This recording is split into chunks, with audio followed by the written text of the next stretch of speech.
Chapter 14. We become peasants. At last, father was liberated to become a peasant.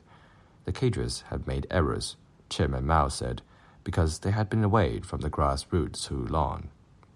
Now they were to settle in the countryside for prolonged re-education. At the same time, they will help to cut off the tail of capitalism by bringing revolutionary knowledge and construction to the most isolated regions of China. I would naturally go too. Father believed he would now be a peasant to the end of his days, yet he was remarkably cheerful about it. He seemed to have lost all desires to resume his career. "It's too dangerous to live by pen," he said. "I'd rather have peasant bones, and you will be a peasant's son, so no one will accuse you for having a bad background anymore." Another reason his spirits were so high was that after nearly 5 years of a marriage, that was a marriage in name alone, he was going to be able to live together with his wife. A transfer from her small town to the big city had been an impossible dream. But their request to settle in the same barren region in the countryside was readily granted. So, Zhu Zhidao came first to Changsha from her own Chairman Mao thought study class, bringing her life's possessions with her on a shoulder pole. The Spring Festival of February 1969 was a joyous time in many units, although none of the traditional feasts and family gatherings were permitted. In every theater we saw propaganda workers dressed as cadres and educated youths marching, carrying knapsacks on their backs and little red books in their hands.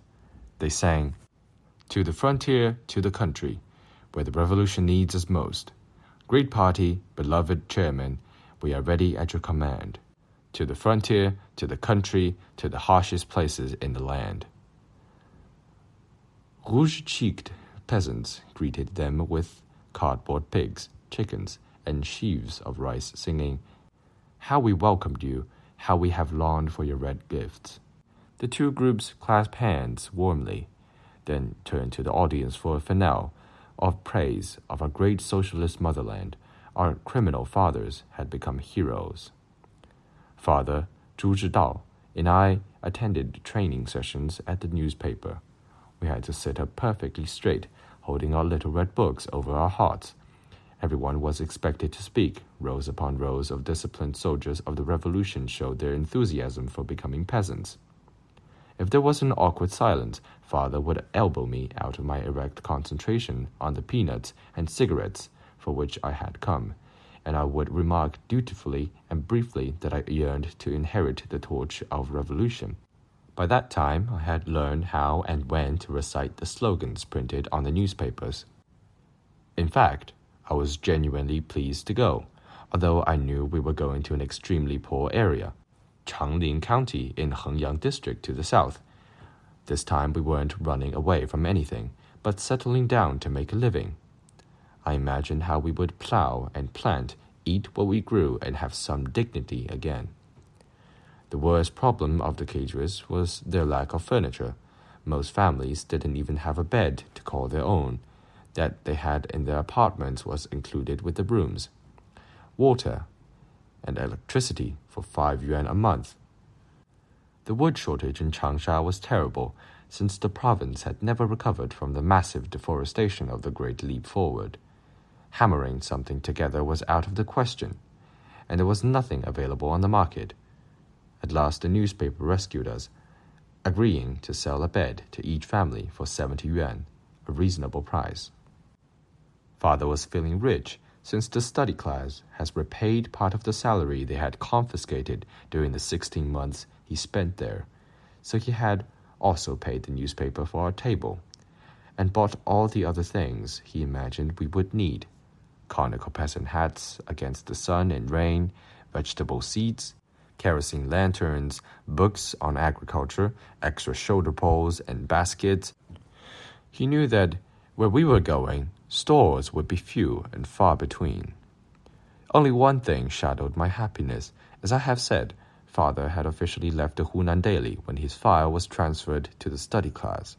The salary he was now receiving was issued by his cadres to the countryside military company, to which all cadres going to the Hengyang district belonged.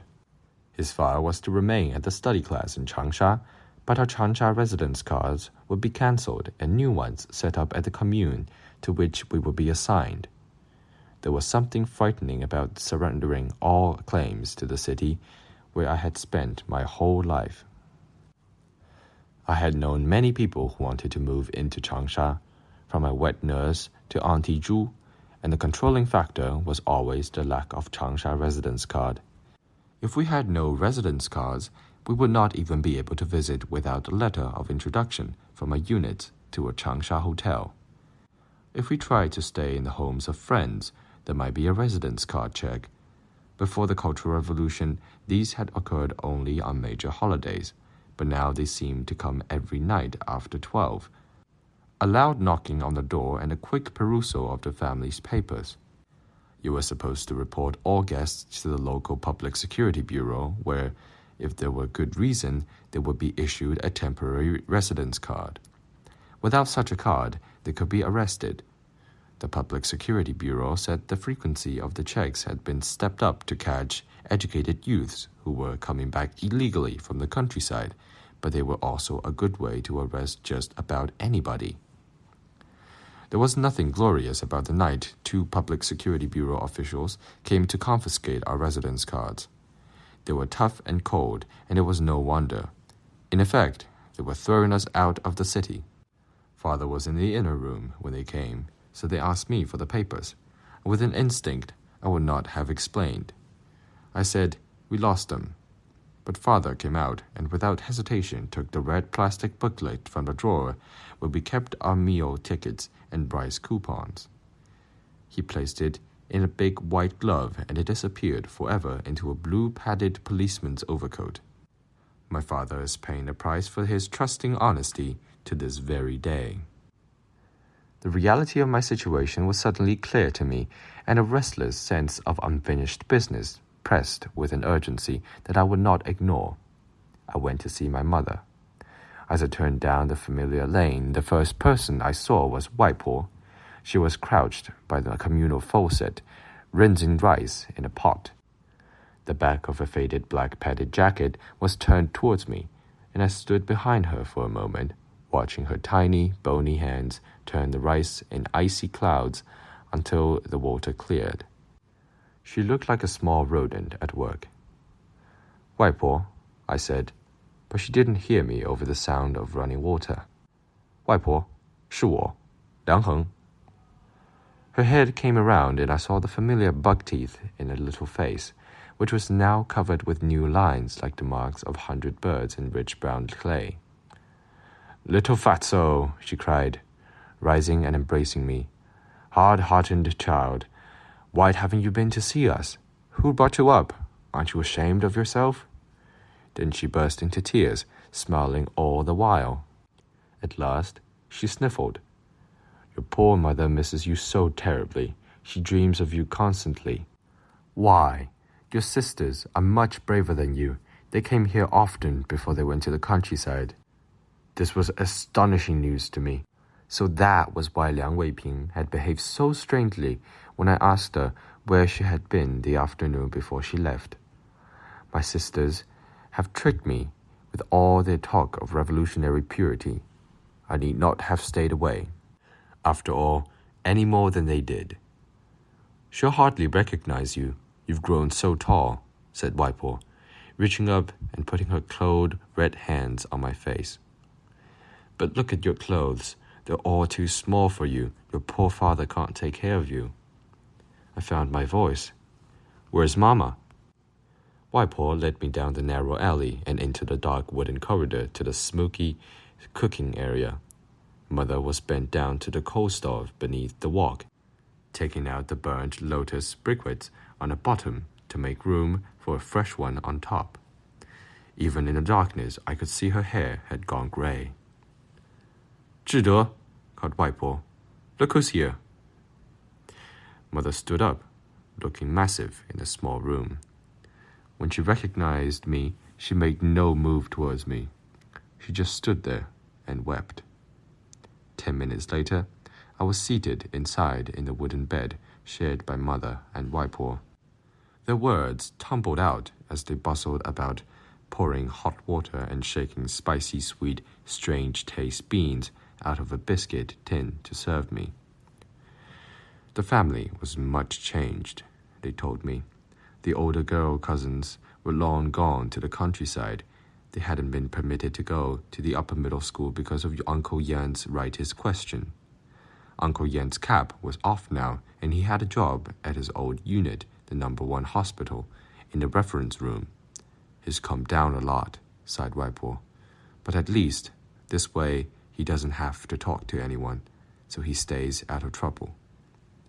The other big change is that Uncle Lei has taught me a lot, said Mother. Uncle Lei? I asked. She seemed to assume I knew who he was. Suddenly, Mother blushed fiery red. Don't you know? She asked. Uncle Lei is Mother's husband, said Waipo. He'll be back for supper. The enormity of our separation hit me. Of course, Father had married again, and it was only natural that Mother do the same.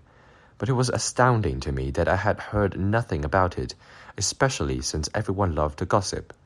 And Mother lived so close to the newspaper, if Father had known, he didn't think it worth mentioning to me. I heard that Uncle Lei was an accountant in a tea packaging factory, and that they had been married soon after Father's wedding to Zhu Zhidao. His background was even more dangerous than Father's, for he was a real intellectual with an economic degree from Peking University. His older brother, now in Taiwan, had been Kuomintang ambassador to France, Cuba, and Canada, and had a PhD in international law from the University of Paris. His younger sister and her husband were scientists at the Shanghai Institute of Botany and Physiology and were graduates of the University of Pennsylvania in the United States. Mother and Uncle Lei were extremely worried about them, since they were being attacked as U.S. spies. Why would they have returned if they have no mission to fulfill? But had no word from them for many months. A second brother, an engineer, had been killed by a stray bullet the previous year in Guangxi province, where the Cultural Revolution had been even bloodier than in Hunan. We've been very lucky, though, said Mother. Uncle Lei's very careful. He never offends anyone, avoids going out, and speaks his mind only at home, and I've learned enough from him about keeping my thoughts to myself that there really hasn't been much trouble for me either. It's been as if we were under an umbrella of safety. As Mother spoke, I realized she was a changed woman. There was none of the energetic determination that had once marked her character. In its place, I found something tiny and timid despite her physical bulk.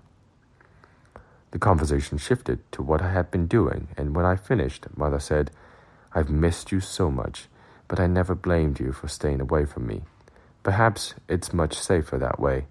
But now you've come to see me, and I see how tall and strong you are, all grown up, and you tell me now you're going away to the countryside to live. It's almost more than I can bear. She got up and fumbled through a drawer to hide her tears, then turned and shoved 5 yuan into my hands. You'll be needing this. I'm already an old woman, and my needs are simple. I didn't want the money because I knew I would never be able to explain where it came from, but I took it to please her. In some ways, I felt worse and worse the longer I sat there. It was clear that our separation had been even harder on her than on me, and I regretted my cruelty in staying away so long and my hard feelings towards her during the 7 years since the divorce. It was something of a relief when Uncle Lei came home and I could concentrate on meeting my new relative. He was a soft-spoken, thin, self-effacing man with a receding hairline and glasses. He seemed overjoyed to see me. It was evident that he didn't like to make idle conversation, but the pleasure in the way he clapped his hands on my shoulder and looked me up and down spoke more than words. I felt even more sorry now that I had not come to them when I was wandering the streets. They could at least have provided me with some kind of home. Waipo made me my favorite fried rice with eggs and a hot pepper soup, and we ate together. Although I was getting increasingly nervous about what father would think about my long absence, when I could stay no longer, mother and Waipo insisted on seeing me to the back gate of the newspaper, and as I walked inside, they stood motionless at the mouth of the little lane, like graven images of the Buddha, once bony and wise, the other fleshy and dispassionate. Feeling was good among the cadres and their families as we made our 2-day journey. We had people from the Provincial Communist Youth League Committee and from the Minority Nationalities Committee as well as from the newspaper. So we must have been close to 350 in all. Standing as we were in open trucks, jostling together by accident and by design. Body heat was precious warmth. We could not help becoming intimate, and our good spirits made us friends.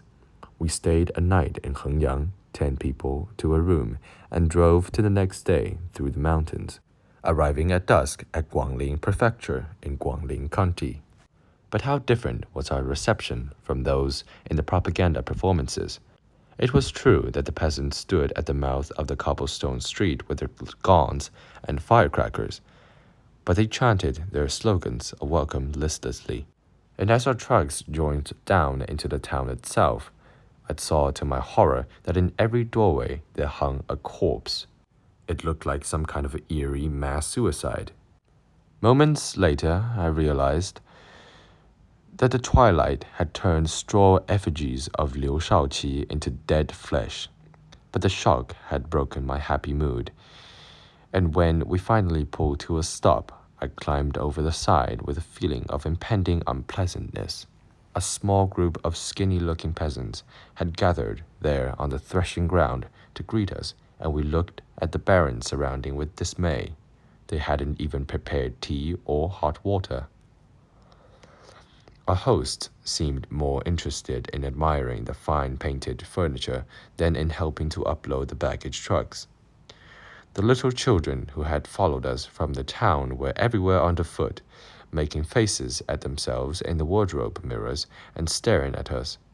There was no organization, and in the confusion, lotus briquettes spilled and shattered. Thermos bottles cracked and were cradled by distraught grandmothers. Fortunately, father was more alert than most, and was able to climb up and hand our belongings to us directly over the side. Meanwhile, some of the old ladies had started fires with the broken briquettes, and were boiling rice right there on the cement threshing ground. By the time everyone found their things, I was feeling cold, anxious, and hungrier than ever. I knew we might still be miles from our destination, and I worried about how we could possibly transport all our things in the darkness. Our company leader, Old Dai, a cadre from the newspaper with a strong revolutionary political performance, was standing with an important-looking man who someone said was the Commune Party secretary of the Goose Court Commune. Where we were all going, they seemed to be comparing lists. Finally, they shouted for order, and the pairing off began. First, Old Dai would call out a cadre's name. Then the Commune Party secretary called out the name of a production team. Evidently, each production team would be assigned only one family, so we would be leaving our newfound friends to live alone with the peasants. When the cadre's family raised their hands, a peasant representative from the team walked over and conferred with them. A few families with lighter burdens gathered their things together and disappeared immediately into the darkness, but most stood and talked together with apparent agitation, for it was obvious that there was too much luggage. We were among the last named, and when Old Dai called, "Liang," father leaped to his feet, calling, "Here, here." The Commune Party secretary read, "Gold Market Brigade, Number 9 production team." A shortish peasant strolled out of the crowd, nonchalantly rolling a cigarette at his shoulder pole, teetering unsupported by his neck. "I'm Accountant Wang," he said, walking up to father. "You alone?" Father gestured to Zhu Zhidao and me, and he frowned. We didn't expect so many. We took in a cadre during the socialist education movement in 1963, but never a whole family. We can't possibly manage all these things. Father pushed a good cigarette into Accountant Wang's hand, and as he lit it up with his own, Father asked, "What's to be done, then?"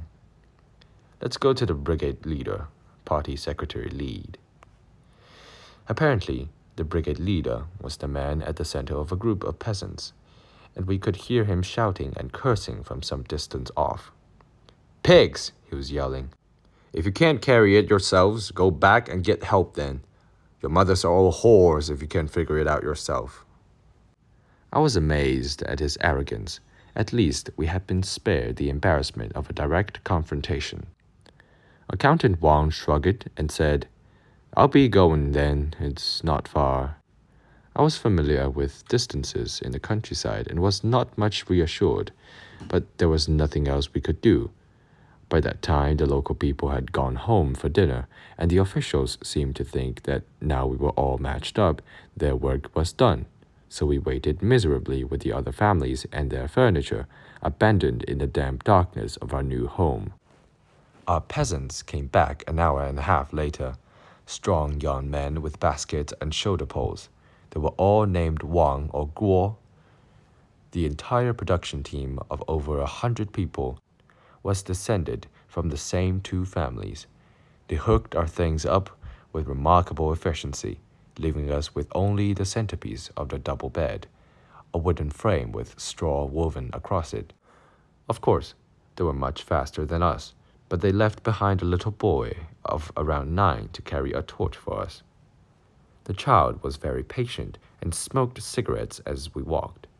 Father couldn't see well at night because of his glasses, and he had never had much experience.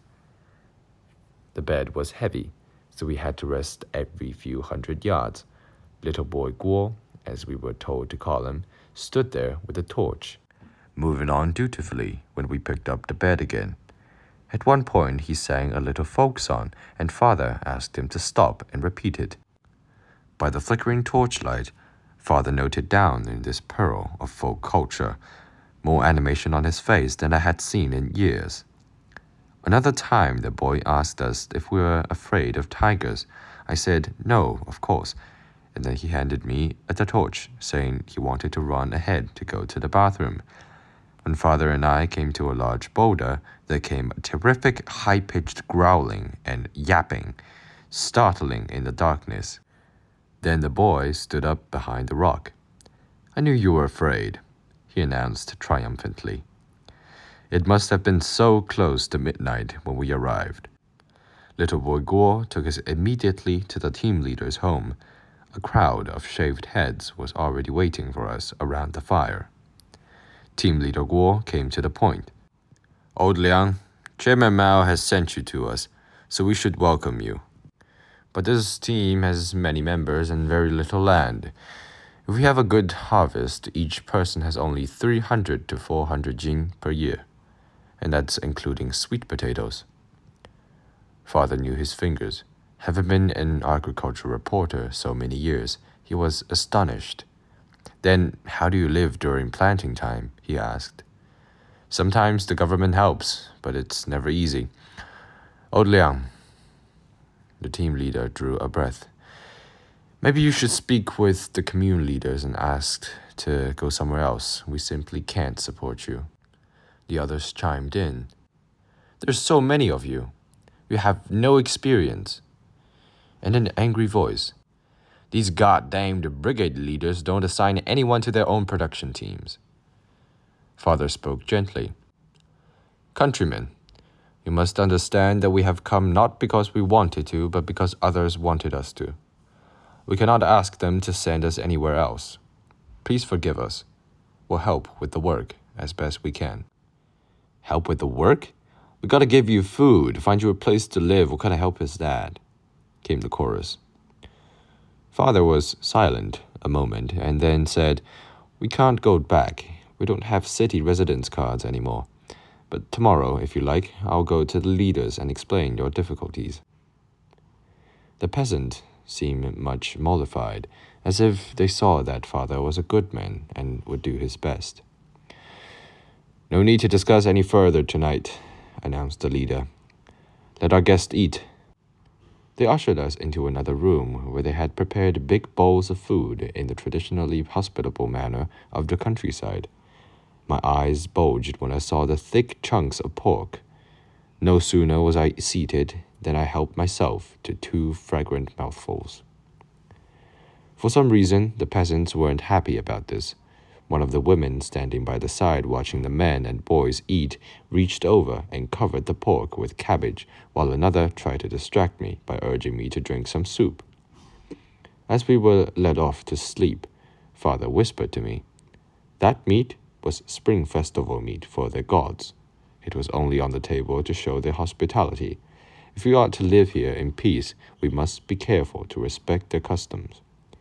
Then he and Zhu Zhidao were taken to one house, and I was led to another, where I shared a bed with a peasant boy. Father didn't have to go look for the leaders the next day. They came to the production team, the party secretary of the commune, foul-mouthed brigade leader Li, and our company leader. Old Dai was the only one who didn't seem drunk, and he looked very professional with his red star on his military cap. To our surprise, the peasants had lost all trace of the unfriendliness of the night before and now seemed strangely stolid. Team leader Guo brought out rice wine and poured it into big teacups, urging the leaders to drink, and other people filtered into the meeting room, hanging back towards the walls. Father began to speak his piece on behalf of the peasants, but he had hardly finished his opening sentences when the commune party secretary exploded. "What kind of attitude is this?" he demanded, slamming his thick hand against the table and addressing the crowd. "Is this your way to respond to Chairman Mao's call? Is this the way to understand his edicts? He teaches us, do not fear hardship, do not fear death. So what does it matter if you add a few mouths to your dinner tables? Chairman Mao sent them here. If you don't welcome them, you're opposing our great leader." Brigade Party Secretary Li was even fiercer. "Filthy cocks raised by whores. If everyone else can manage, what's the matter with you? If you have rice to eat, you receive the cadres. If you don't, you receive the cadres. That's just the way it is." Our discomfort at being thus forced on the peasants was acute. There wasn't a word for protest from them in the face of these imprecations. In fact, they didn't seem to be affected much one way or the other. Mules under the whip, who know they must eventually obey. No wonder I had heard so much about the autocratic work style of the leaders in the countryside. They were despots in their little kingdoms, armed with the sayings of Chairman Mao. When they had gone to another production team leader Guo took us to a room in his younger brother's house. "Guo lucky wealth and his wife have no children," he explained to Father. "So this room will be yours. You can set up a small bed in the kitchen for the boy." I wasn't too pleased with the thought of sleeping in the smokiest room in the entire house, but I was in no position to choose. At least the peasant couple, on first impression, seemed kind. "Now I'll show you your vegetable plot," said Team Leader Guo, pleased by the satisfaction Father had expressed with our sleeping quarters. He led us out into the fields, and I discovered the area looked familiar and lovely, a real, typical Hunan countryside, with iron-rich red earth and mud houses to match, yellow rice fields, and blue silhouetted mountains not too tall in the distance. It was bitterly cold, of course, as Hunan is in February. There's no central heating south of the Yangtze, even in cities. But I was used to feeling always slightly chilled during the winter.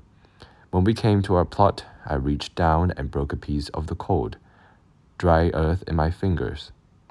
It was hard to believe this was to give us our cabbage and our sweet potatoes, our beans and our turnips.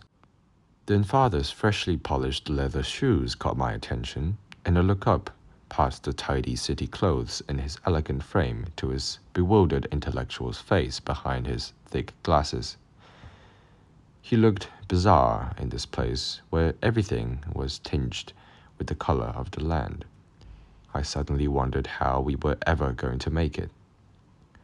In fact, although Father was a peasant in name, his situation was quite different from that of a peasant. It was more like that of the local leaders we had met, for he earned a government salary, issued by the study class and distributed by the commune, and he was given rice coupons, a meager but sufficient 26 jing a month. These entitled him to buy rice at the town food exchange, to which the peasants turned in their government quotas for shipment to the cities.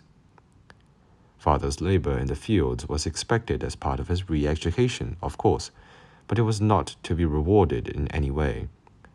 Thus, aside from this small vegetable plot that had been carved away from some other family, Father was not really a financial burden. The problem was us, the family members. The coupons we received for 21 jin of rice were not enough, and, like the peasants, we received no salaries. According to policy, we were to be allowed to earn work points with them when we labored in the fields. The system worked like this. A day's work bought a certain number of points, 10 for a man, 7 for a woman, 3 or 4 for a child or an old person. At the end of a year, the accumulated value of all a person's points was calculated. In a production team, 10 points were worth only 14 fen, an indication of the extreme poverty of our region.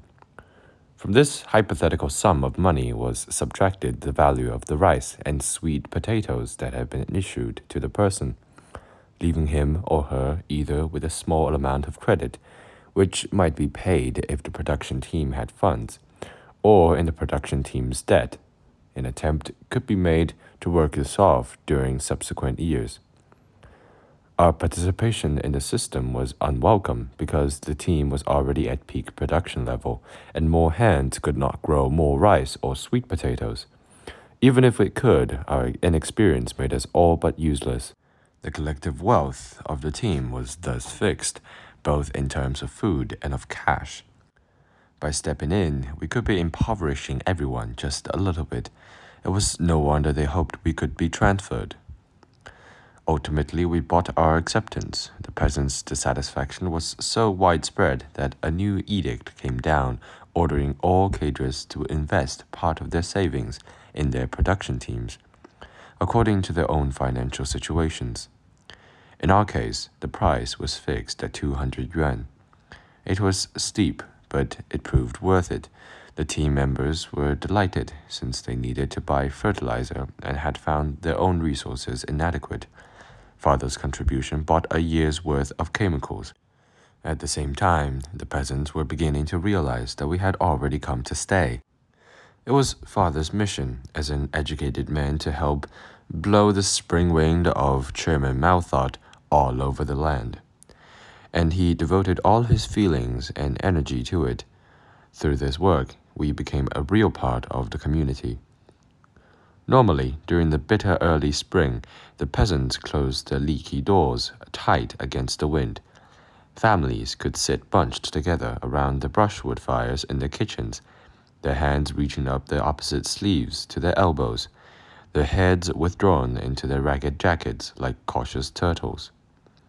In this way, they waited for the brief daylight hours to pass so they could retreat once again beneath their warm bedding. Father's arrival interrupted this hibernation. Now the doors stood open to the whistling wind, and eager purple hands pasted up the red paper couplets Father had written, one on each side. The peasants seemed to feel that the slogans created a pleasingly decorative effect, and Accountant Wang, as the only adult who could read, was more than pleased with his new status as translator. Then one day, Father organized a few strong men to clean the big dark Wang Guo family ancestral tablet. Pushing the brushwood and threshing wheel to the side and sweeping away the twigs and dusts of years, he put up fresh posters of Chairman Mao and Ling Biao, wearing soldiers' uniforms, explaining patiently that the great revolutionary Marshal Liang was co-leader of the Cultural Revolution and Chairman Mao's hand-picked successor.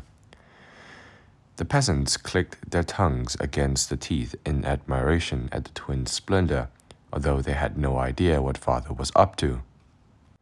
Next, he rubbed his hands together to roll away the dry paste and took a peg of Chairman Mao quotation cards out of his book bag, issuing one to each person as a symbol of the little red books they did not have. "Fellow countrymen," he announced it to the fascinated crowd, "from now on we're going to be like the people in the city. In the morning we're going to ask for strength, in the evening make reports." In the murmur of confusion that followed, he self-consciously buttoned the top button of his jacket, touched the Chairman Mao button on his chest as if to reassure himself that it was still there, and held his quotations out exactly in front of his breastbone. Then he turned to face the great helmsman and the revolutionary marshal and bowed, with utmost gravity, 3 times to the waist. There was a general titter of nervous laughter.